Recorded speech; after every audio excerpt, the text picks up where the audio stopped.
ভারতীয় ক্রিকেট নিয়ে যখন চারিদিকে হইচই তখন বাংলার ক্রিকেট থেকে এক লজ্জাজনক ঘটনা সামনে আসছে।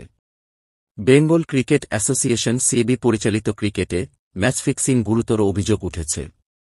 সুপার ডিভিশন লিগের ম্যাচে বড় মাপের ফিক্সিংয়ের অভিযোগ রয়েছে।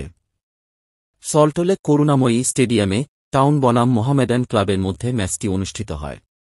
3 দিনের এই ম্যাচে প্রথম ইনিংসে লিড থাকায় টাউন পেয়েছে 7 পয়েন্ট। তবে এই ম্যাচ ঘিরে এক সময়ের বিরাট কোহলির সতীর্থ যে অভিযোগ তুলেছেন তা নিয়ে শুরু হয়েছে। সিএবিও এই নিয়ে রিপোর্ট চেয়ে পাঠিয়েছে। তার সোশ্যাল মিডিয়া পেজ শ্রীবৎস সেই গড়াপেটায় ঘেরা ম্যাচেই 2 আউটের ভিডিও পোস্ট করেছেন। ভিডিও পোস্ট করার সময় তিনি লিখেছেন, এটি কলকাতা ক্লাব ক্রিকেট সুপার ডিভিশনের ম্যাচ।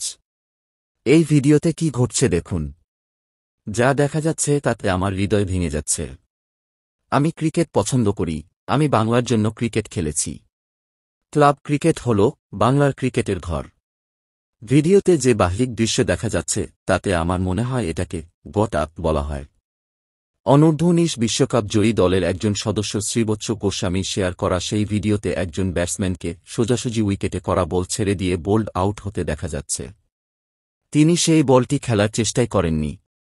অন্য একটি ভিডিওতে দেখা যাচ্ছে অন্য একজন বাঁহাতি ব্যাটসম্যানকে উইকেটের বাইরে বলকে ইচ্ছাকৃতভাবে এগিয়ে গিয়ে খেলার ছলে বোল্ড হতে দেখা যায়। এই 2 ভিডিও ম্যাচ গড়াপেটার ইঙ্গিত দিচ্ছে।